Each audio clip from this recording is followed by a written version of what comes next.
Hello everyone.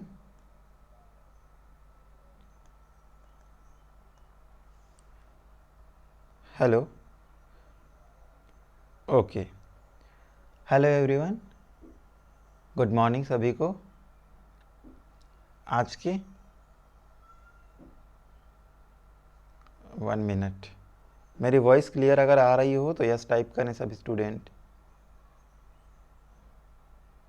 Okay ठीक है. Hello everyone. BSc final year की इस क्लास में आप सभी का स्वागत है. Good morning. गुड मॉर्निंग सभी को. इससे पहले हम लोग एनिमल टिश्यू कल्चर पढ़ रहे थे और एनिमल टिश्यू कल्चर में कुछ पोर्शन हम लोग डील कर चुके हैं. आज हम लोग इन आगे का पोर्शन डील करेंगे जो बच गया था और एनिमल टिश्यू कल्चर आज हम इस लेक्चर में फिनिश करेंगे. ये सारी चीज़ें हम लोग पढ़ चुके हैं. Cell and feature, cell line क्या होता है natural culture media, artificial media क्या होता है, सीरम क्या होता है, सारी चीज़ें हम लोग पढ़ चुके हैं. टाइप्स ऑफ टिश्यू कल्चर ये हम लास्ट लेक्चर में यहीं तक पढ़े थे. आज हम लोग यहीं से कंटिन्यू करेंगे. ठीक है. टाइप्स ऑफ टिश्यू कल्चर में हमने देखा था सेल कल्चर, एक्सप्लांट कल्चर और आर्गन कल्चर. तो हम लोग सेल्स को भी, एक्सप्लांट्स को भी और आर्गन को भी कल्चर कर सकते हैं. आज हम लोग इससे आगे पढ़ेंगे. अब देखते हैं हम लोग टिश्यू कल्चर कैसे करते हैं, किस तरह से हम लोग टिश्यू कल्चर या सेल कल्चर कर सकते हैं. तो ये एडल्ट सेल है, ये एडल्ट ऑर्गेनिज्म है. एडल्ट ऑर्गेनिज्म, ये एक एम्ब्रियो है और ये एग है. इससे हम लोग क्या करेंगे, सेल अगर सेल कल्चर करना है, टिश्यू अगर टिश्यू कल्चर करना है और आर्गन यदि आर्गन कल्चर करना है, तीनों चीज़ों को हम लोग आइसोलेट करेंगे. सेल कल्चर करना है तो सेल को आइसोलेट करेंगे, टिश्यू कल्चर करना है तो टिश्यू को आइसोलेट करेंगे और आर्गन कल्चर करना है तो आर्गन को इन ऑर्गेनिज्म से हम लोग अलग करेंगे, आइसोलेट करेंगे. तो सबसे पहले डिसेक्शन देखिए. डिसेक्शन मीन्स कट पिट या कट छांट करके रिक्वायर्ड पार्ट्स को क्या करना, अलग करना. इन ऑर्गेनिज्म की बॉडी से जो भी डिज़ायर्ड पार्ट है जिनका कल्चर करना है उनको क्या करना, पहले अलग करना. तो डिसेक्शन के थ्रू क्या किया जाता है, सबसे पहले उस पार्ट्स को अलग कर लिया जाता है और अलग करने के बाद फिर से यहाँ फर्दर एंजाइमेटिक प्रोसेस होता है. ठीक है. अलग अलग प्रोसेस किया जाता है, एंजाइमेटिक प्रोसेस और कुछ मैकेनिकल प्रोसेस होते हैं.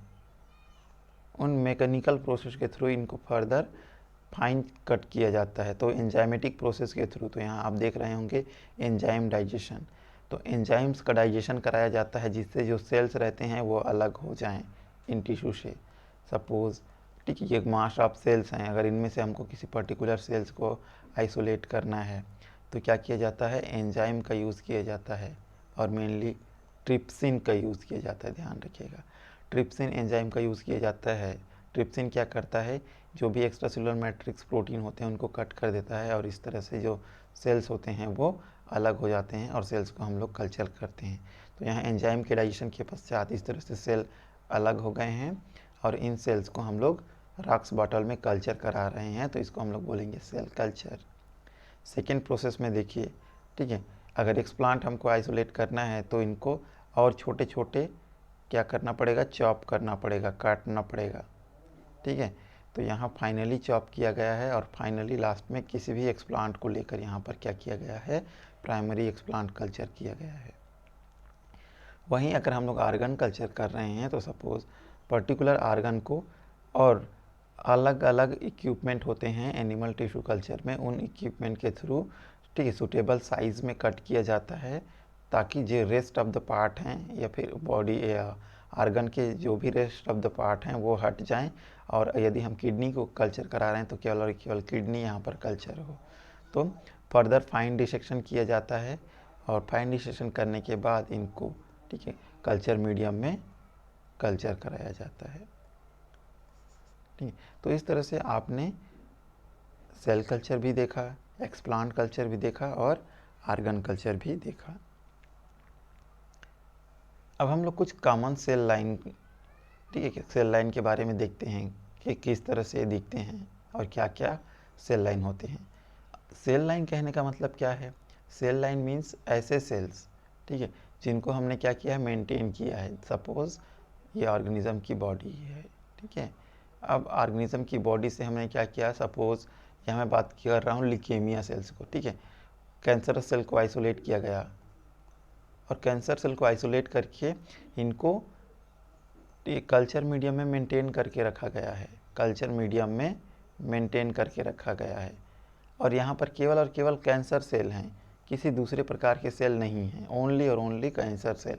तो इसको हम लोग क्या बोल रहे हैं, सेल लाइन बोल रहे हैं, कि केवल किसी एक पर्टिकुलर टाइप का सेल्स प्रेजेंट हो और वो कंटिन्यू ग्रो करे, तो उसको हम लोग क्या बोल रहे हैं, सेल लाइन। तो यहाँ पर अलग अलग सेल लाइन दिए गए हैं, ध्यान से देखिए, अलग अलग सेल लाइन। यहाँ पर ये ल्यूकेमिया सेल लाइन है, इस तरह से दिखता है। ये हेला एपिथेलियल सेल लाइन है, ये BAE1 एंडोथेलियल सेल लाइन है, MCF7 ब्रेस्ट कैंसरस का सेल लाइन है, HT1080 ये, ठीक है, सेल लाइन है। तो आप यहाँ देख सकते हैं कि अलग अलग सेल लाइन कैसे दिखते हैं आपको कल, ठीक है। तो ये सारे सेल लाइन हैं और इन सेल लाइन का यूज़ अलग अलग पर्पस के लिए किया जाता है।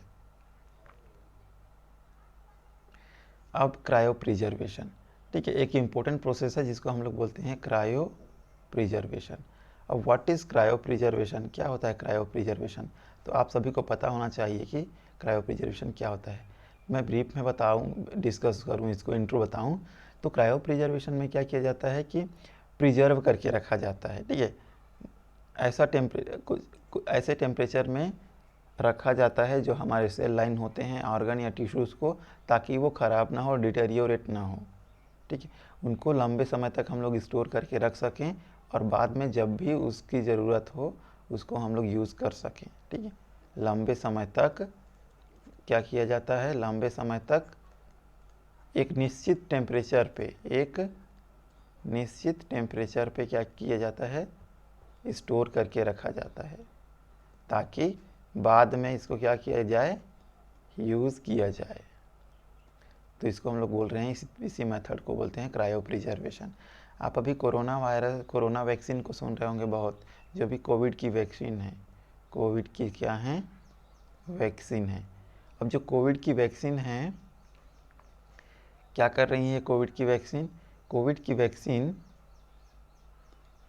को स्टोर करके, ठीक है, को 4 डिग्री सेंटीग्रेड या फिर, ठीक, आप बड़े बड़े टैंक वगैरह में क्या कर रहे हैं, स्टोर करके रख रहे हैं। मतलब आप बोल सकते हो डीप फ्रीज़र में, ठीक है, स्टोर करके रखा जा रहा है ताकि वो ख़राब ना हो, डिटेरियोरेट ना हो।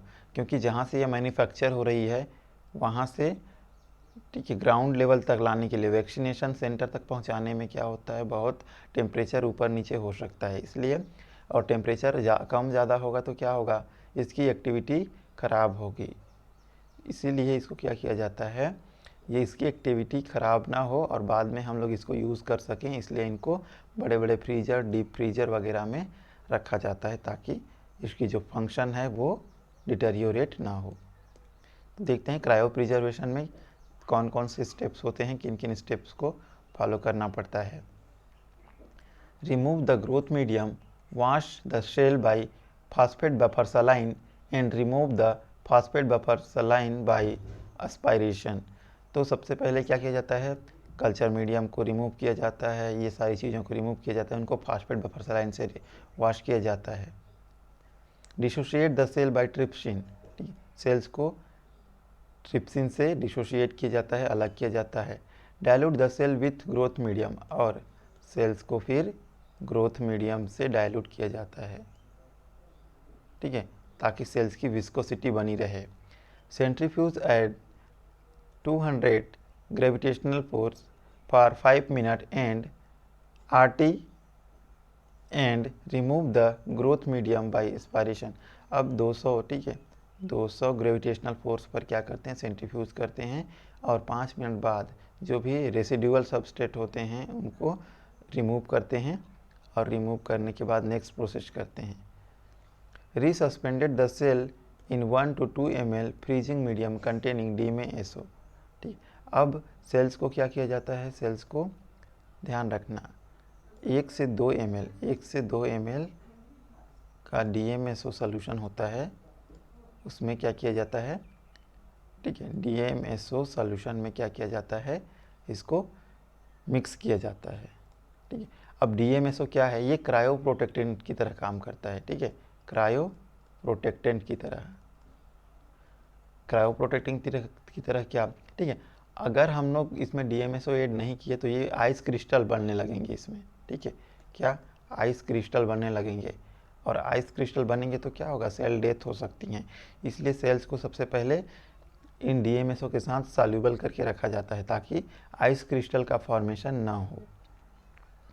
उसके बाद ये जो सेल्स हैं जिसको हमने DMSO के साथ मिक्स किया है, उसको इस तरह से छोटे ट्यूब में ट्रांसफ़र किया जाता है जिसको हम लोग बोलते हैं cryovials. Transfer the cell to cryovials, incubate the cryovials at -80 degree centigrade overnight. तो बाद में इन्हीं सेल्स को कहाँ पे, क्रायोवाइल्स में ट्रांसफ़र किया जाता है। अब क्रायोवाइल्स क्या होता है, तो क्रायोवाइल्स इस तरह की छोटी छोटी क्या होती हैं, ट्यूब होती हैं। Next day transfer to the cryovial to liquid nitrogen. तो इन क्रायोवाइल्स को -80 डिग्री सेंटीग्रेड में रात भर रखने के बाद इनको फिर क्या किया जाता है, लिक्विड नाइट्रोजन में ट्रांसफ़र किया जाता है, जहाँ पर सेल्स को लंबे समय तक स्टोर करके रखा जाता है। ठीक है, लंबे समय तक स्टोर करके रखा जाता है। ठीक है, तो ये था क्रायो प्रिजर्वेशन, जिसमें क्या किया जाता है, ग्रेजुअल टेम्परेचर डिक्रीज़ किया जाता है, ग्रेजुअल टेम्परेचर डिक्रीज़ किया जाता है, टेम्परेचर डिक्रीज़ किया जाता है और सेल्स को लंबे समय तक स्टोर करके रखा जाता है। किसी को पता है क्या टेम्परेचर होता है लिक्विड नाइट्रोजन का? लिक्विड नाइट्रोजन जो टैंक होते हैं उनका टेम्परेचर क्या होता है, किसी को पता है तो बताओ। ठीक, तो ग्रेजुअल टेम्परेचर मीन्स सेल्स को लंबे समय तक ग्रेजुअल टेम्परेचर डिक्रीज़ किया जाता है, कम किया जाता है, और सेल्स को लंबे समय तक स्टोर करके रखा जाता है इस तरह से लिक्विड नाइट्रोजन में। अब होता क्या है, ठीक है, इस तरह से जब ये तो होगा स्टोर करने का, ठीक, कैसे हम लोग इस प्रिजर्व करके रख सकते हैं। जब इनको यूज़ करना होगा तो ठीक इसका रिवर्स प्रोसेस करते हैं, उल्टा प्रोसेस, और इस प्रोसेस को हम लोग बोलते हैं थाविंग। मीन्स अगर हम यहाँ स्टोर करके रखा हुआ है सेल लाइन -195 डिग्री सेंटीग्रेड, ठीक है, जो कि लिक्विड नाइट्रोजन का टेम्परेचर होता है, अगर इसको यूज़ करना है हमें तो हम लोग लिक्विड नाइट्रोजन से सेल लाइन को निकालेंगे और धीरे धीरे टेम्परेचर डिक्रीज़ करेंगे। पहले, ठीक है, -180 करेंगे, उसके बाद -95, उसके बाद -40, फिर -4, फिर 4 डिग्री सेंटीग्रेड, फिर 37 डिग्री सेंटीग्रेड। इस तरह से ग्रेजुअल टेम्परेचर डिक्रीज़ करते हैं, और ग्रेजुअल टेम्परेचर डिक्रीज़ करना ये जो प्रोसेस क्या कहलाता है, इसी को हम लोग बोलते हैं थॉविंग। ध्यान रखना, इसी को बोला जाता है थॉविंग। ठीक, और जैसे ही 37 डिग्री सेंटीग्रेड पर लाते हैं हम लोग सेल लाइन को, फिर इनको यूज़ करते हैं कल्चर के लिए। तो ये क्रायो प्रिजर्वेशन का प्रोसेस था। अब एडवांटेज ऑफ टिश्यू कल्चर, ये क्या एडवांटेज है एनिमल टिश्यू कल्चर या एनिमल सेल कल्चर या एनिमल ऑर्गन कल्चर का? Control of the environment. ठीक है, कंट्रोल इन्वायरमेंट में सबसे पहले किया जाता है, कंट्रोल इन्वायरमेंट में। तो कंट्रोल इन्वायरमेंट में ये सारी चीज़ें कराए जाने के कारण जो हमारे टिश्यू या ऑर्गन होती हैं, सेल होती हैं, वे वेल डेवलप होती हैं। ठीक है, वेल डेवलप होती हैं। Characterisation and homogeneity of sample. तो जो भी सेल सैंपल हम लोग यूज़ कर रहे हैं, जो भी सेल सैंपल या टिश्यू सैंपल यूज़ कर रहे हैं, वो क्या होता है, उनको हम लोग कैरेक्टराइज कर सकते हैं माइक्रोस्कोपिक एग्जामिनेशन और दूसरे एनालिसिस के थ्रू उनको हम लोग क्या कर सकते हैं, कैरेक्टराइज कर सकते हैं, और उसकी होमोजेनिसिटी को मेंटेन कर सकते हैं। ठीक है, जो सैंपल है उसकी होमोजेनिसिटी को मेंटेन कर सकते हैं। Economy, scale and mechanisation. ठीक है, तो हम लोग इकोनॉमी को भी बचा सकते हैं, ठीक है, स्केल अप भी कर सकते हैं, और जो भी मैकेनिकल प्रोसेस यूज़ होते हैं दूसरे अदर कल्चर में, ठीक है, उसको हम लोग क्या कर सकते हैं, यहाँ पर रिड्यूस कर सकते हैं। In vitro modelling of in vivo condition, हम लोग क्या कर रहे हैं, क्या एडवांटेज है इसका, in vitro modelling. In vitro modelling means हम लोग लैब में ऐसा कंडीशन प्रोवाइड कर रहे हैं जैसा बॉडी में होता है, इन विवो होता है, ठीक है। इन विवो होता मीन्स हम लोग टेस्ट ट्यूब बेबी का नाम सभी सुने होंगे। तो टेस्ट ट्यूब बेबी में क्या किया जाता है, ठीक है, फर्टिलाइज्ड एग को ग्रो कराया जाता है ट्यूब के अंदर, और यहाँ, ठीक है, न्यू बेबी का क्या होता है, डेवलपमेंट होता है। तो यहाँ कैसे हो सकता है, न्यू बेबी कैसे जनरेट हो सकती है, तो यहाँ पर हम प्रॉपर ग्रोथ कंडीशन, ठीक है, in vitro, proper in vitro condition maintain करके रखते हैं, एकदम जैसा वातावरण, ठीक है, मदर का जो होता, ठीक है, एंडोमेट्रियम वॉल होती है, या बोल सकते हैं जो गर्भाशय होता है, ठीक है, उसी टाइप का जो वातावरण क्या किया जाता है सेल्स बाहर, ठीक है, लैब कंडीशन में प्रोवाइड किया जाता है, इसलिए यहाँ पर ग्रो करते हैं। तो हम लोग इन विट्रो मॉडलिंग भी कर सकते हैं और स्टडी कर सकते हैं कि क्या क्या ग्रोथ कंडीशन चाहिए एक पर्टिकुलर सेल्स या पर्टिकुलर टिश्यू या पर्टिकुलर ऑर्गन को डेवलप करने के लिए। इनके कुछ लिमिटेशंस भी हैं। क्या क्या लिमिटेशन हैं, to grow cell outside their normal environment 3 major control are involve, ठीक है, क्या क्या दी प्रॉब्लम हो सकती हैं, तो ठीक, इन विवो कोई भी चीज़ अगर इन विवो डेवलप हो रही है, मतलब बॉडी के अंदर ग्रोथ कर रही है, तो उस तरीके का कंडीशन मेंटेन करना या फिर मेंटेन कर पाना बहुत ही लेबोरियस टास्क होता है, बहुत ही मुश्किल होता है, ठीक है। तो इसके लिए हमें बहुत सारी चीज़ों को ध्यान रखना पड़ता है, जैसे ऑब्जर्विंग स्ट्रिक्ट स्पेसिस, ठीक है, यहाँ स्पेलिंग गलत हुई है, स्ट्रिक्ट स्पेसिस। तो सेल्स की जो भी ग्रोथ रिक्वायरमेंट होती हैं उनको हम लोग को स्ट्रिक्टली फॉलो करना पड़ता है। टेम्परेचर, पीएच या जो भी अदर इन्वायरमेंटल फैक्टर में जो भी चेंजेस हो रही हैं उनको हम लोग को कंटिन्यू मॉनिटर करना पड़ता है कि कोई चेंजेस तो नहीं हो रहे हैं, कुछ एडवर्स इफेक्ट तो नहीं हो रहे हैं हमारी सेल लाइंस को या टिश्यूज़ को। Providing the right kind of physic chemical environment, तो ये जो फिजिक केमिकल इन्वायरमेंट जो इन विवो कंडीशन है, उस टाइप की कंडीशन इन्वायरमेंट करने में भी क्या होती है, प्रॉब्लम क्रिएट होती हैं। Nutrient in its simplest absorbable form, तो हमें इस तरह के न्यूट्रिएंट्स देना पड़ता है कि सिंपली एब्जॉर्ब हो जाए, और उस तरह के न्यूट्रिएंट्स मिल पाना प्रॉब्लमेटिक होता है। तो ये सारे क्या हैं, कुछ बातें हैं जो बहुत ही स्ट्रिक्टली फॉलो करनी पड़ती हैं। नेक्स्ट देखते हैं, culturing technique need great deal expertise. तो अगर हम लोग एनिमल टिश्यू कल्चर कर रहे हैं, सेल कल्चर कर रहे हैं, तो हमें बहुत ही एक्सपीरियंस पर्सन की आवश्यकता होती है, क्योंकि नॉर्मल इंसान उसको क्या कर सकता है, डिटेरियोरेट कर सकता है, इसलिए एक्सपर्ट लोगों की आवश्यकता पड़ती है एनिमल टिश्यू कल्चर। आप एक चीज़ याद रखना, प्लांट टिश्यू कल्चर, ठीक है, आप थोड़ा बहुत इन्फॉर्मेशन है तो आप कर सकते हो, मेंटेन कर सकते हो, क्योंकि उसमें स्ट्रिक्ट इन्वायरमेंटल कंडीशन मेंटेन करने की ज़रूरत नहीं होती है आल्दो, पर थोड़ा बहुत चेंजेस होता है तो प्लांट उसको क्या कर सकते हैं, रेजिस्ट कर सकते हैं। लेकिन एनिमल सेल्स में ऐसा नहीं है, ठीक है, एनिमल सेल्स बहुत सोफिस्टिकेटेड होते हैं और इनको आइडियल कंडीशन देना बहुत ही आवश्यक होता है उसकी प्रॉपर ग्रोथ और मेंटेनेंस के लिए। Tissue sample consist of mixture of heterogeneous cell population, तो टिश्यू सैंपल जो होता है वो कई प्रकार के सेल से मिलकर बना हो सकता है, तो उनको फिर हमें आइसोलेट करने में, अलग करने में प्रॉब्लम्स होती हैं। Continuously growing cells often show genetically instability, तो जो कंटिन्यूसली ग्रोइंग सेल होते हैं, ठीक है, वो कंटिन्यू तो ग्रो करते हैं लेकिन जेनेटिक्स में वो इंस्टेबिलिटी शो करते हैं, मतलब जेनेटिकली वो स्टेबल नहीं होते हैं, वो हेट्रोजेनिसिटी शो करने लगते हैं। Difference in the behaviour are cell in cultured in its natural form, तो जो नेचुरल फॉर्म में जो सेल्स हैं, जो नेचुरल सेल्स हैं जो हम लोग बॉडी से आइसोलेट कर रहे हैं, और इन विट्रो में हम लोग जो ग्रो करा रहे हैं, और दोनों में क्या, दोनों में डिफरेंस होने लगता है, डिफरेंस दिखने को मिलता है। तो ये डिफरेंस होगा तो फिर हम उनको यूज़ नहीं कर पाएंगे फर्दर, तो ये सारी प्रॉब्लम्स आती हैं।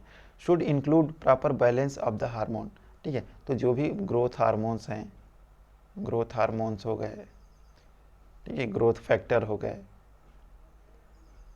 उनको प्रॉपर हम लोग को क्या करना पड़ता है, मेंटेन करना पड़ता है, क्योंकि थोड़े बहुत भी चेंजेस हुए तो सेल्स की ग्रोथ स्ट्रिक्टली इनहिबिट हो सकती है। तो ये सारे बहुत सारे लिमिटेशन हैं एनिमल टिश्यू कल्चर पे।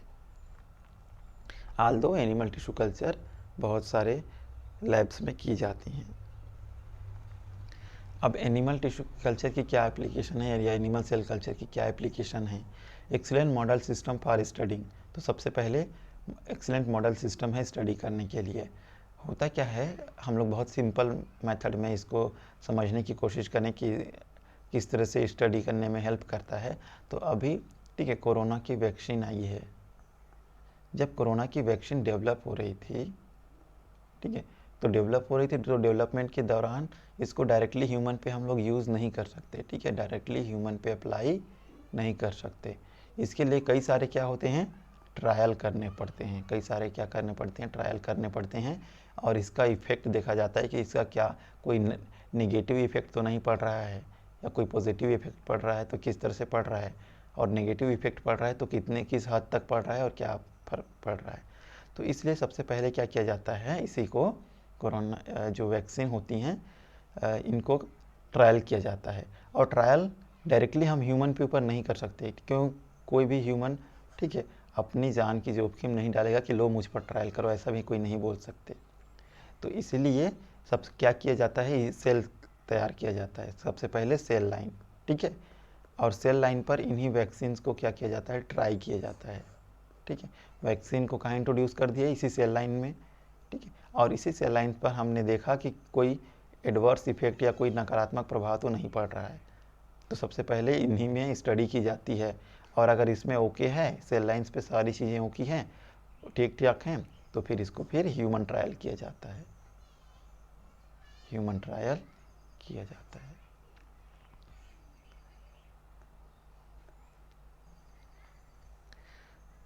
Okay, the normal physiology, cell biology and biochemistry of cell. तो ठीक है, सेल की फिजियोलॉजी, बायोलॉजी और बायोकेमिस्ट्री समझना है तो हम डायरेक्टली ह्यूमन के ऊपर अप्लाई नहीं कर सकते, तो हम लोग सेल कल्चर करते हैं। The effect of drug, radiation and toxic compound on the cells. तो सेल्स में जो रेडिएशन वगैरह हैं, टॉक्सिक कंपाउंड हैं, उनका क्या असर पड़ रहा है, ये सभी समझने के लिए हम इन्हीं सेल लाइन पर एक्सपेरिमेंट करते हैं। Study mutagenesis and carcinogenesis. तो बहुत सारे क्या होते हैं पदार्थ, आप लोग बहुत दुनिया भर का क्या लगाते हो, क्रीम लगाते हो, पाउडर लगाते हो, ठीक है, उन पाउडर को पहले क्या किया जाता है, टेस्ट किया जाता है, ठीक है, टेस्ट किया जाता है लैब में कि वो कार्सिनोजेनेसिस हैं कि नहीं, कोई म्यूटेशन क्रिएट करेंगे या कोई कार्सिनोजेनेसिस, कोई कैंसर क्रिएट कर रही हैं या ट्यूमर क्रिएट करेंगे, ऐसा तो नहीं है। तो इसके लिए सबसे पहले टेस्ट किया जाता है। वेरी सिंपली आप लोग देख रहे होंगे कोई भी क्रीम यूज़ करने से पहले बॉडी पे थोड़ा सा उसको लगाया जाता है ताकि कोई इन्फ्लामेशन तो नहीं है, ठीक है। तो ये सब सिंपल एग्जांपल हैं कि एनिमल सेल कल्चर का क्या यूज़ है। नेक्स्ट देखते हैं use for the gene transfer studies. तो अलग अलग जीन ट्रांसफ़र स्टडीज़ में, जीन थेरेपीज़ वगैरह हो गए, जीन ट्रांसफ़र स्टडीज़ में क्या किया जाता है, इसका यूज़ किया जाता है। Large scale manufacturing of biological compound, ठीक है। तो एक बात करें हम लोग इस सेल लाइन का यूज़, तो सबसे पहले मैं बता रहा हूँ इंसुलिन, ठीक है। इंसुलिन क्या है, इंसुलिन, ठीक है, इंसुलिन एक क्या है, इंसुलिन हार्मोन है। तो इंसुलिन को क्या किया जाता है, डायबिटीज़ को ट्रीटमेंट करने के लिए यूज़ किया जाता है। तो इंसुलिन को सबसे पहले क्या किया गया, बीटा सेल से आइसोलेट किया गया इंसुलिन जीन को, और फिर इस इंसुलिन जीन को किसके अंतर्गत पैक कराया गया, इसको सबसे पहले ट्रांसफ़र किया गया ई कोलाई सेल्स में। ई कोलाई एक क्या है, बैक्टीरियल सेल, और ई कोलाई सेल फिर क्या बनाने लगी, इंसुलिन बनाने लगी, और इसी इंसुलिन को प्योर करके हम लोग प्यूरीफाई करके क्या करने लगे, मार्केट में इस तरह से शीशियों में बंद करके बेचने लगे। अब इसका क्या था, कॉस्ट बहुत ज़्यादा आ रहा था, तो इसके लिए क्या किया गया, और जो प्रोडक्ट था वो भी बहुत अच्छे से हमें बहुत ज़्यादा अमाउंट में प्राप्त नहीं हो रहा था। तो इसके लिए क्या किया गया, अब एनिमल सेल डेवलप किया गया, एनिमल सेल कल्चर। तो यहाँ पर बोल सकते हो आप पैनक्रियाज सेल को ग्रो किया गया, पैनक्रियाज सेल्स को, ठीक है, और पैनक्रियाज सेल्स में इंसुलिन जीन को ट्रांसफ़र किया गया। तो यहाँ पर चूँकि यहाँ एनिमल सेल मतलब ह्यूमन का पैनक्रियाज सेल है और ह्यूमन का इंसुलिन जीन है, तो ह्यूमन सेल्स में वो ज़्यादा अमाउंट में एक्सप्रेस करेगा, और फिर हम लोग उसको मार्केट करके सेल कर सकते हैं और यूज़ कर सकते हैं। तो ज़्यादा यूज़फुल कौन होगा, ये हुआ, क्यों, क्योंकि ह्यूमन का जीन है और ह्यूमन सेल लाइन पे अगर हम लोग एक्सप्रेस कराए तो वो सेल्फ की तरह रिकॉग्नाइज करेगा और बहुत ही ज़्यादा अमाउंट में प्रोडक्शन करेगा इंसुलिन का। लेकिन यहाँ हम लोग ह्यूमन का जीन बैक्टीरिया में ट्रांसफ़र कर रहे हैं और बैक्टीरिया से क्या इंसुलिन प्रोड्यूस कर रहे थे। तो ये थोड़ा सा लेबोरियस टास्क था। Vaccine, insulin, interferon and other therapeutic protein. तो इंसुलिन हो गया, वैक्सीन हो गया, इंटरफेरॉन या दूसरे भी थेरेपेटिक प्रोटीन, एंटीबायोटिक्स वगैरह हो गए, इन सभी को कैसे इन्हीं सेल लाइंस में प्रोड्यूस किया जाता है इंडस्ट्रियल स्केल में। तो यहाँ पर देखते हैं अलग अलग प्रोडक्ट्स, ठीक है, अलग अलग प्रोडक्ट्स इन सेल्स से बनते हैं। तो हार्मोन्स का सिंथेसिस भी किया जाता है, ठीक है, जो वायरल वैक्सीन होते हैं उनका भी प्रोडक्शन किया जाता है, और साथ ही साथ कुछ इम्यूनोलॉजिकल रेगुलेटर का भी, जैसे कि साइटोकाइंस हो गए, ठीक है, इंटरफेरॉन्स हो गए, इन सभी को डेवलपमेंट किया जाता है, सभी को डेवलपमेंट किया जाता है। मोनोक्लोनल एंटीबॉडीज़ का भी प्रोडक्शन किया जाता है, ठीक है। अब ये मोनोक्लोनल एंटीबॉडीज़ क्या हैं, तो थोड़ा सा मोनोक्लोनल एंटीबॉडीज समझ लो, ठीक है। तो मोनोक्लोनल एंटीबॉडीज इस तरह से, सपोज़, ठीक है, मैं एक सिंपल सा एग्जांपल दे रहा हूँ, ठीक है, ये कोरोना का हम क्या बना रहे हैं, मोनोक्लोनल एंटीबॉडी। तो मोनोक्लोनल एंटीबॉडी मीन्स ये सिर्फ कोरोना का एंटीजन लेके, ठीक है, कोरोना का एंटीजन लेके हमने क्या बनाया, एंटीबॉडी। तो अगर ये एंटीबॉडी को हम इंसर्ट कर रहे हैं, इंजेक्ट कर रहे हैं, तो वो क्या होगी, कोरोना को ख़त्म कर देगी। इससे और सिंपल मोनोक्लोनल एंटीबॉडी, ठीक है। ये करैत सांप है, करैत सांप।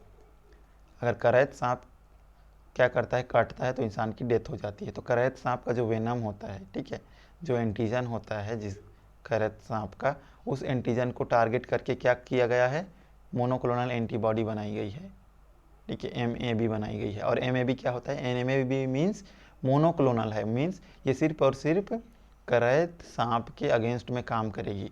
तो अगर करैत मोनोक्लोनल एंटीबॉडी हमारे पास है, किसी पर्सन को करैत सांप काटा, तो मोनोक्लोनल एंटीबॉडी उसको हम लोग क्या किए, डॉक्टर इंसर्ट कर देता है इंजेक्शन के थ्रू, तो इसका असर क्या होता है, ख़त्म हो जाता है। मीन्स ये करैत के अगेंस्ट में मोनोक्लोनल एंटीबॉडी हमने बनाई है। तो अगर दूसरी बार क्या, वाइपर ने काटा, तो वाइपर ने काटा तो ये मोनोक्लोनल एंटीबॉडी करैत का यूज़ करेंगे तो वो काम नहीं करेगा, क्योंकि ये मोनोक्लोनल एंटीबॉडी है, ध्यान रखना, ये सिर्फ करैत के अगेंस्ट में। तो मोनोक्लोनल मीन्स किसी एक पर्टिकुलर एंटीजन के अगेंस्ट में अगर ये काम करेगी तो उसको हम लोग बोलेंगे मोनोक्लोनल। और पॉलीक्लोनल किसको बोलेंगे, पॉलीक्लोनल मीन्स, पॉलीक्लोनल किसको बोलते हैं, पॉलीक्लोनल बोलते हैं जो बहुत सारे एंटीजन के काम करे, जैसे करैत में भी, ठीक है, नाग जो होता है, नाजा उसमें भी। तो बहुत सारे सांप पे अगर कवर करे तो उसको पॉलीक्लोनल बोलेंगे। ये एक एग्जाम्पल था कि मोनोक्लोनल एंटीबॉडी क्या होता है, ठीक है। तो मोनोक्लोनल एंटीबॉडी किसी एक पर्टिकुलर एंटीजन से के थ्रू बनाया जाता है, और पॉलीक्लोनल मतलब बहुत सारे एंटीजन में। तो क्या क्या प्रोडक्ट यहाँ पर सबसे पहले देखिए, large molecule 50 to 200 amino acid produce by hormone synthesise organ में produce by chemical synthesis, for example erythropoietin. तो इरिथ्रोपोइटिन वगैरह या फिर दूसरे अदर मॉलिक्यूल्स हैं, उनको क्या किया जा सकता है, सिंथेसाइज किया जा सकता है, हार्मोन्स वगैरह इरिथ्रोपोइटिन है, ये सारी चीज़ें को, ठीक है। अब हाइब्रिडोमा सेल लाइन्स के थ्रू मोनोक्लोनल एंटीबॉडी डेवलपमेंट किया जा सकता है, ठीक। और भी बहुत सारे थेरेपेटिक प्रोटीन्स, ड्रग्स वगैरह, टॉक्सिन, विटामिन, इन सारी चीज़ों को प्रोड्यूस किया जाता है।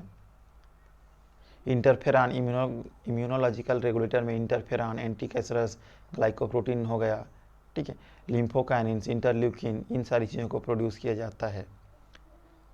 वायरस वैक्सीन में प्रोफाइलेक्टिन्स हो गया, ठीक है, वेरियस अलग अलग टाइप्स के डिजीज़ से रिलेटेड, ठीक, वैक्सीन्स हो गए, उनको प्रोड्यूस किया जाता है। तो ये क्या है, ये एनिमल सेल कल्चर या एनिमल टिश्यू कल्चर के एप्लीकेशंस हैं। अलग अलग प्रोडक्ट्स, एंजाइम्स वगैरह हो गए, ठीक है, अलग अलग टाइप्स के enzyme, urokinase, renin, asparagine, collagenase, pepsin, trypsin, ये सारे एंजाइम्स हैं। इसके अलावा ट्रिप्सिन वगैरह हो गया, ठीक है, ट्रिप्सिन और प्रोटीएज, ये सारी चीज़ हो गई। तो इन सारी चीज़ों को क्या किया जाता है, यूज़ किया जाता है। और बहुत सारे इंसेक्टिसाइड, ठीक है, इंसेक्टिसाइड मीन्स जो इंसेक्ट के अगेंस्ट में काम करे उनको इंसेक्टिसाइड, तो उनका भी प्रोडक्शन किया जाता है। Whole cell and tissue culture, तो पूरे के पूरे टिश्यू को, मतलब हम किडनी को क्या कर सकते हैं, कोई इंसान अपना किडनी नहीं देगा, क्यों देगा वो किडनी, कोई इंसान अपना बोन मैरो नहीं देगा, क्यों देगा, ठीक है। तो इसको पूरे का पूरा जो बोन मैरो है, या किडनी है उसको हम लोग क्या कर सकते हैं, एनिमल टिश्यू कल्चर में पूरा का पूरा किडनी तैयार कर सकते हैं, हम लोग पूरा का पूरा बोन मैरो तैयार कर सकते हैं, और जिनको ज़रूरत है उसको क्या कर सकते हैं, उसके ऊपर इम्प्लांट कर सकते हैं। तो ये सारी चीज़ें कर सकते हैं। Artificial organ and semi synthetic bones and dental structure, इन सारी चीज़ों को क्या किया जा सकता है, एनिमल सेल कल्चर या टिश्यू कल्चर में कराया जा सकता है, ग्रोथ कराया जा सकता है। ठीक है, तो ये सारी चीज़ें थी, हमने पढ़ा है एनिमल टिश्यू कल्चर। थोड़ा सा ये लेक्चर लंबा चला लेकिन बहुत इंपॉर्टेंट लेक्चर है, खास करके जितने भी जूलॉजी के स्टूडेंट हैं उनको तो एनिमल टिश्यू कल्चर बिल्कुल पता होना चाहिए। जिस तरह से बॉटनी के स्टूडेंट होते हैं, ठीक है, उनको क्या होना चाहिए, पता होना चाहिए प्लांट टिश्यू कल्चर, उसी तरह से एनिमल्स के जूलॉजी के स्टूडेंट को एनिमल टिश्यू कल्चर के बारे में बिल्कुल पता होना चाहिए। और ये पता होना चाहिए कि हम लोग किडनी हो गया, ठीक है, या फिर बोन मैरो हो गया, या हमारी जो बोन्स हो गए, उन सारी चीज़ों को हम लोग क्या कर सकते हैं, आर्टिफिशियली ग्रो कर सकते हैं। ठीक है, आर्टिफिशियली ग्रो कर सकते हैं। केवल और केवल दिक्कत होता है न्यूरॉन सेल्स को ग्रो करने में, याद रखना, न्यूरॉन सेल्स को ग्रो करने में दिक्कत होती है, बाकी सारी चीज़ों को हम लोग आर्टिफिशियली ग्रो कर सकते हैं। इवन हम, ठीक है, जूलॉजिस्ट क्या, टेस्ट ट्यूब बेबी तो सभी जानते होंगे, ठीक है, ये सारे एग्जाम्पल आप देख सकते हैं। ठीक, तो जूलॉजी में भी एनिमल टिश्यू कल्चर और एनिमल सेल कल्चर में बहुत सारे क्या हैं, स्कोप हैं। क्लियर? तो ये सारे रेफरेंसेस हैं जिसके थ्रू ये पावर पॉइंट बनाई गई है।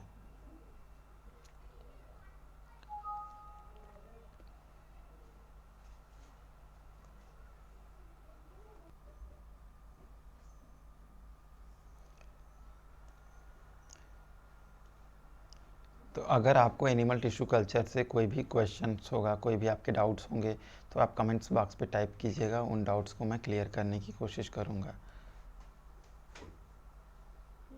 एनिमल टिश्यू कल्चर यहाँ पे फिनिश होता है। हम लोग दूसरा टॉपिक स्टार्ट करते हैं, चूँकि टाइम है हमारे पास आज, तो दूसरा टॉपिक स्टार्ट कर देते हैं, ट्रांसजेनिक टेक्नोलॉजी।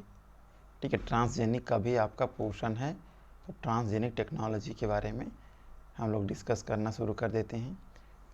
बहुत ज़्यादा चीज़ें ये डिस्कस नहीं करेंगे, ट्रांसजेनिक है केवल आपके में, तो ट्रांसजेनिक क्या होता है केवल इसी चीज़ को डिस्कस करेंगे। ठीक है, जीन नॉकआउट ये सारी चीज़ें हम नहीं पढ़ेंगे, ये आप जब आप एमएससी में आओगे तब पढ़ लेना। तो हम लोग केवल ट्रांसजेनिक क्या होता है, ट्रांसजेनिक एनिमल्स, ट्रांसजेनिक प्लांट क्या होते हैं, ये सारी चीज़ें हम लोग पढ़ेंगे। ठीक है, तो ट्रांसजेनिक टेक्नोलॉजी मीन्स क्या होता है, पहले यहाँ पर हम लोग इंट्रोडक्शन देख लेते हैं, फिर मैं थोड़ा सा एक्सप्लेन करूँगा व्हाट इज़ ट्रांसजेनिक टेक्नोलॉजी। और कुछ टर्मिनोलॉजीज वगैरह हैं उनको देखते हैं, ट्रांसजेनिक और ट्रांसजेनिक टेक्नोलॉजी या ट्रांसजेनिसिस क्या होता है देखते हैं। तो सबसे पहले इंट्रोडक्शन देखते हैं, उसके बाद मैं एक्सप्लेन करूँगा कुछ चीज़ों को। Transgenesis refers to the phenomenon of introduction of exogenous DNA into the genome and create and maintain a stable heritable character. क्या बोल रहे हैं, transgenesis refers to the phenomena, मतलब ट्रांसजेनेसिस वह फिनोमिना है, या हम लोग किसको कहेंगे, वह फिनोमिना है या उसे कहते हैं जिसमें एक्सोजीनस डीएनए, जिसमें क्या किया जाता है, बाहरी डीएनए को या एक्सोजीनस डीएनए को किसी दूसरे ऑर्गेनिज्म के जीनोम में, ठीक है, ये एक ऑर्गेनिज्म है, दूसरा ऑर्गेनिज्म है, ठीक है, दूसरे ऑर्गेनिज्म के जीनोम में क्या किया जाता है, ट्रांसफ़र किया जाता है। ये डीएनए है, ये दूसरे ऑर्गेनिज्म का जीनोम है, तो इसमें क्या किया जाता है, इसको ट्रांसफ़र किया जाता है, ठीक है, और ट्रांसफ़र किया जाता है ताकि इसका स्टेबल, ठीक है, स्टेबल क्या हो, इंटीग्रेशन हो। इंटीग्रेशन मीन्स इसमें ये स्टेबल जुड़ सके, यहाँ पर अटैच हो सके, और ये कैरेक्टर हेरिटेबल हो, मीन्स इसमें तो है ये कैरेक्टर्स, और इसमें होने के बाद इसके जो ऑफस्प्रिंग होंगे उसमें भी ये कैरेक्टर अवेलेबल हो। अब मैं इसको यहाँ ब्रीफ में एक्सप्लेन कर रहा हूँ, थोड़ा सा कठिन होगा समझने में, थोड़ा सी प्रॉब्लम होगी, क्योंकि ये सब बायोटेक्नोलॉजिकल टर्म्स हैं, तो थोड़े से तो जूलॉजी के स्टूडेंट को प्रॉब्लम होगी, पर आप लोग कोशिश करना समझने का। तो सपोज़, ठीक है, मैं एक सिंपल सा एग्जांपल बता रहा हूँ, प्लांट का एग्जांपल लेके फिर मैं एनिमल्स में आऊँगा, ठीक है, समझना थोड़ा सा। एक मैं एग्जांपल के थ्रू एक्सप्लेन करने की कोशिश कर रहा हूँ, ठीक है। ये प्लांट है और इस प्लांट को एक बहुत ही डिसीज, कॉटन को ही लेते हैं। कॉटन का एक प्लांट है, कॉटन का एक प्लांट है, ठीक है। अब कॉटन का एक प्लांट है, अब सॉरी एक मिनट, फिर से मैं ड्रा करता हूँ। कॉटन का प्लांट, कॉटन प्लांट, बहुत ध्यान से समझना, नहीं तो समझ में नहीं आएगा, ठीक है। ये कॉटन का प्लांट है और कॉटन के प्लांट से हमें क्या मिलता है, कॉटन मिलता है। प्रॉब्लम क्या है कि इस कॉटन को, ठीक है, इस कॉटन को क्या है, जो कैटरपिलर होते हैं, कैटरपिलर आप सभी जानते होंगे, कैटरपिलर रेशम के कीड़े होते हैं, वो क्या करते हैं, रेशम के कीड़े या फिर दूसरे कीड़े, रेशम के कीड़े नहीं बोलेंगे हम लोग, ठीक है। कैटरपिलर मीन्स दूसरा हार्मफुल इंसेक्ट होता है, हार्मफुल कीड़ा होता है। वो क्या करता है, कॉटन के प्लांट में जब कॉटन डेवलप होता रहता है तो इस, ठीक है, कॉटन डेवलप होता है, होते रहता है, तो इसको क्या करता है, ये फीड करता है, आकर खाता है, और जिससे जो तो हमें रेशम मिलते हैं या इसे कॉटन मिलता है वो लंबे लंबे कॉटन ना होकर इस तरह से छोटे छोटे, मतलब इसको तो डैमेज कर देता है। तो ये दिक्कत आ रही है। अब हमने क्या किया, एक जीन जिसको बोलते हैं बीटी जीन, इसको बैक्टीरिया से आइसोलेट किया, बीटी जीन को। तो ये क्या है, बीटी जीन, ठीक है। अब इस बीटी जीन को हमने क्या किया, इसका डीएनए निकाला, इसे डीएनए, ठीक है, डीएनए, और इसी को हम पूरा जीनोम बोल रहे हैं ना, क्योंकि होल जीनोम डीएनए को निकाल रहे हैं। अब इसका डीएनए हमने निकाला और इसी के डीएनए में ये जो बीटी जीन था, इस बीटी जीन को क्या किया, इंसर्ट कर दिया, ठीक है। अब इसमें बीटी जीन भी है और ये प्लांट का जीनोम, तो बैक्टीरिया का बीटी जीन और प्लांट जीनोम।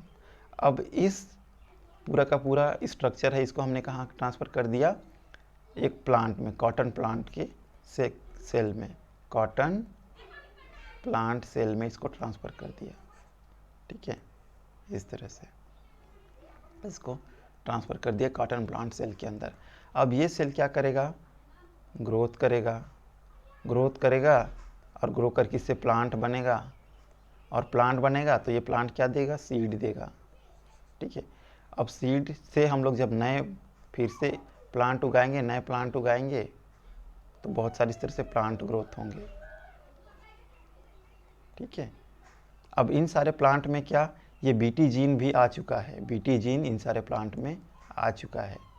अब बीटी जीन की खासियत क्या है मैं बता देता हूँ कि बीटी जीन, ठीक है, एक CRY प्रोटीन को कोड कर बनाता है, CRY प्रोटीन बनाता है, जिसको क्राई प्रोटीन बोलते हैं, ठीक है। और ये क्राई प्रोटीन को जब ये कैटरपिलर खाते हैं तो क्या होता है, इनके पेट में होल क्रिएट हो जाता है, जो इनका डाइजेस्टिव सिस्टम होता है उसमें छेद हो जाता है, इनके जो डाइजेस्टिव सिस्टम होगा उनमें इस तरह से पोर क्रिएट हो जाएगा और पूरा का पूरा मटेरियल बाहर आ जाता है, जिससे कीड़े में क्या हो जाते हैं, मर जाते हैं। तो अब ये कॉटन है वो क्या हो चुका है, अब जब इसको जैसे ही इसको फीड करेंगे वो मर जाएंगे, मीन्स अब इसको दोबारा वो नुकसान नहीं पहुंचा सकते, ठीक। तो इस तरह से हमें लंबे लंबे धागे वाले कॉटन मिले और इसको हम लोग यूज़ कर सकते हैं। तो ये कैसा बना, इसमें किसी दूसरे का जीन है, इस प्लांट में किसका जीन है, बैक्टीरिया का जीन है, और बैक्टीरिया का जीन होने के कारण इसको रेजिस्टेंस मिल रहा है, किससे, इंसेक्ट से। तो इसी तो देखा, बैक्टीरिया का जीन अगर इसमें प्रेजेंट है तो इसको हम लोग क्या बोलेंगे, ट्रांसजेनिक प्लांट। बैक्टीरिया का जीन मतलब किसी दूसरे ऑर्गेनिज्म का जीन किसी दूसरे ऑर्गेनिज्म के जीनों में प्रेजेंट है तो उसको हम लोग बोलेंगे ट्रांसजेनिक प्लांट।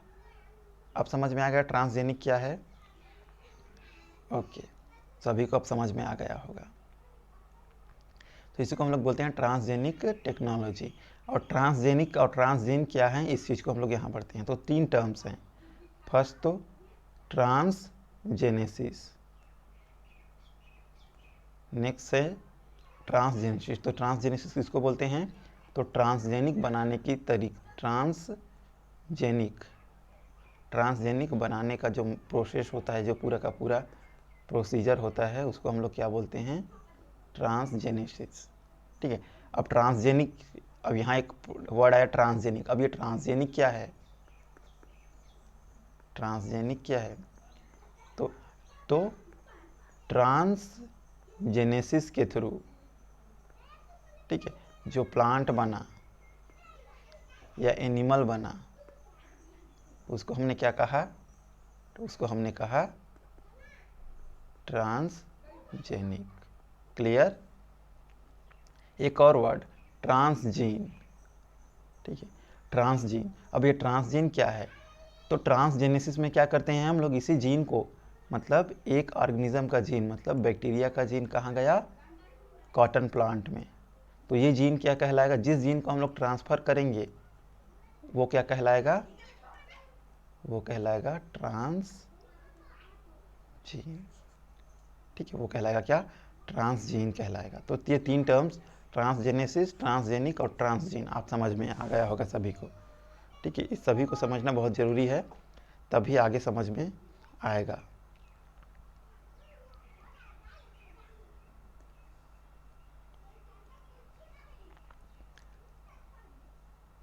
ठीक है, तो सभी को समझ में आएगा कि ट्रांसजेनेसिस वह प्रोसेस है जिसमें किसी एक्सोजिनस डीएनए या फिर बाहरी डीएनए को किसी दूसरे ऑर्गेनिज्म में के जीनोम में इंसर्ट किया जाता है और उसका स्टेबल मेंटेनेंस या फिर स्टेबल मेंटेनेंस किया जाता है ताकि वो एक जनरेशन से दूसरे जनरेशन में ट्रांसफ़र हो। मीन्स, ठीक है, ये प्लांट था, इस प्लांट का जो बीज बना उसमें भी, बीज से हम लोग नए प्लांट उगाए तो उसमें भी, और इस प्लांट के बीज को इकट्ठा किए फिर उससे नए प्लांट बनाए तो उसमें भी, तो सारे में ये ट्रांसजीन होनी चाहिए।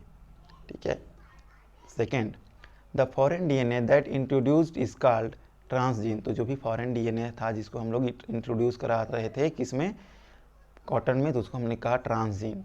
And the animal whose genome is altered by adding one or more transgene is said to be transgenic. Means cotton के प्लांट में हमने एक जीन ऐड किया, एक जीन भी ऐड कर सकते हैं, दो जीन, और उसका जीनोम को हमने क्या कर दिया, चेंज कर दिया, तो उसको हम लोग क्या बोले, ट्रांसजेनिक। समझ में आ गया ट्रांसजीन क्या है, ट्रांसजेनिक क्या है और ट्रांसजेनेसिस क्या है। The transgene behave like other gene present in the animal genomes are passed to the offspring. और ये ट्रांसजीन होता है वो, ठीक है, दूसरे अदर जीन की तरह ही बिहेव करता है और इसको एक पीढ़ी से दूसरे स्पीशीज में, मीन्स पेरेंट से ऑफस्प्रिंग में, और फिर उनके ऑफस्प्रिंग से उनके ऑफस्प्रिंग में जीन का ट्रांसफ़र होता है। Thus, transgenic animals are genetically engineered or genetically modified organism with a new heritable characters। तो अब देख रहे होंगे कि ट्रांसजेनेसिस के थ्रू या ट्रांसजेनिक के थ्रू क्या कर रही हैं, जेनेटिकली मॉडिफाइड ऑर्गेनिज्म बना रही हैं जिसमें नया कैरेक्टर्स है। ठीक है, नए नए टाइप के कैरेक्टर हैं और हम लोग जिस टाइप के कैरेक्टर चाहते हैं उस टाइप का कैरेक्टर्स को हम लोग बना सकते हैं, डेवलप कर सकते हैं। ठीक है, तो इसी का एक एग्जांपल होता है ट्रांसजेनिक माइस।